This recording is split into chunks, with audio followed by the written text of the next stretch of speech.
So hello guys! Andito na naman tayo for another review session. So for today, ang topic naman natin is how to compute the isoelectric points of amino acids. So I have here with me 3 parts. Okay, so we have amino acids with 2 pK values only, amino acids if it is acidic, and if the amino acid is basic. So you're here with me, and I am StudyWithMeHMLS. So let's start. Okay, so for the first, dito, ang sabi dito, if amino acids with 2 pK values only. So ano ba yung mga amino acids natin na meron lang 2 pK values? So ito yan. So example, we have glycine. So di ba glycine, 2 lang siya. Alin pa ang mga 2 lang ang pK values? Itong asparagine. So, yung mga may 2 pK values, sila yung walang pKr values.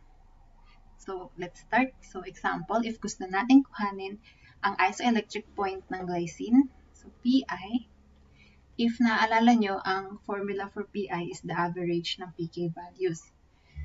So, ang gagawin natin is pK1 plus pK2 divided by 2.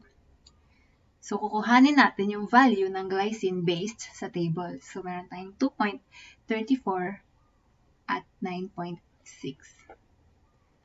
So, Pi is equals to 2.34 plus 9.6 divided by 2. So, ano yun? Pag gumamit tayo ng calcu, ipa-plug in lang natin siya.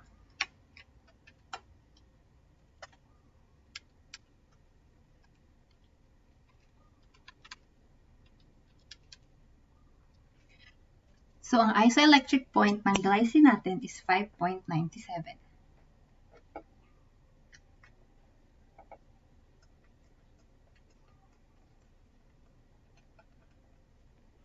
Oh, sorry.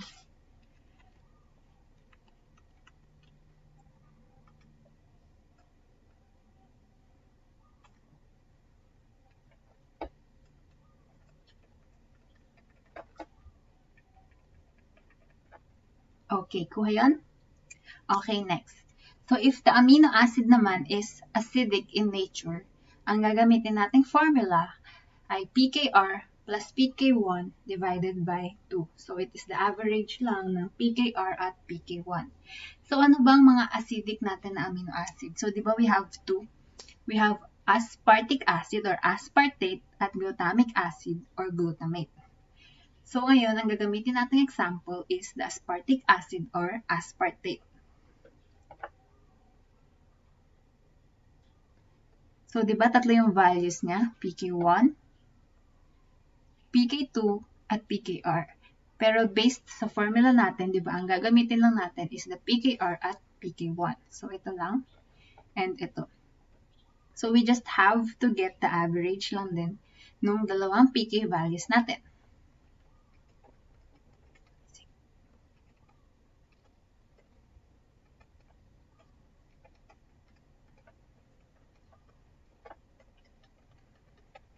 So, once na i-plug in ulit natin sa calculator, ang makukuha natin ay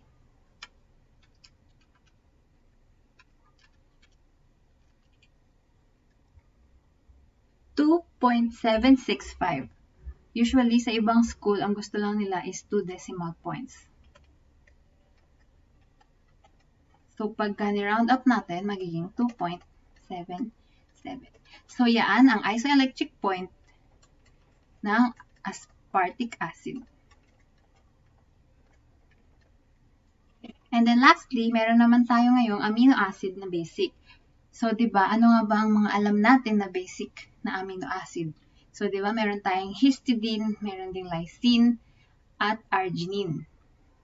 So, ngayon, ang example natin is histidine. So, ang histidine, tatlo din yung pK values niya. pK1, pK2, at ang kanyang pKr. Pero based sa formula, kapag basic ang ating amino acid, pKr at pK2 lang ang gagamitin. So, pK2 lang and pKr. So, same lang din. Kukuhanin lang natin yung average niya to get the isoelectric point of histidine.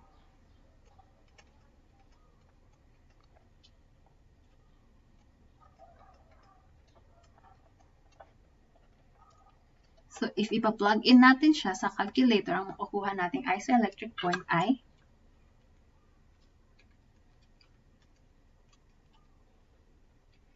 7.59.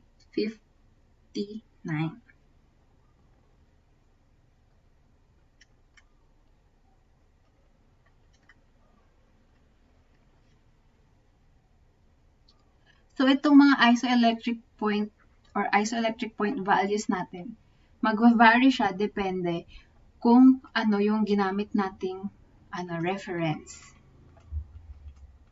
So, yung iba kasi, minsan iba yung makukuhang PK1, PK2, or PKR, depende sa kung ano yung reference na pinagkuhanan. Okay, so yun lang yun yung tatlo. If dalawa lang yung PK values, if acidic ang ating amino acid, at if basic ang ating amino acid. Ito, remember lang din, we should remember yung mga, meron kasing dalawa na iba.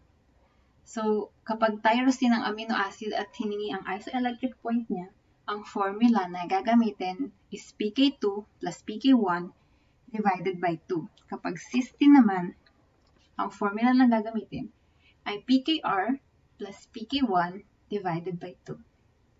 So, yan lang. Sana natuto kayo and I hope you enjoyed this review session natin. So, comment below kung ano pa ang gusto niyong topic na pag-aralan natin. Yan lang. Thank you!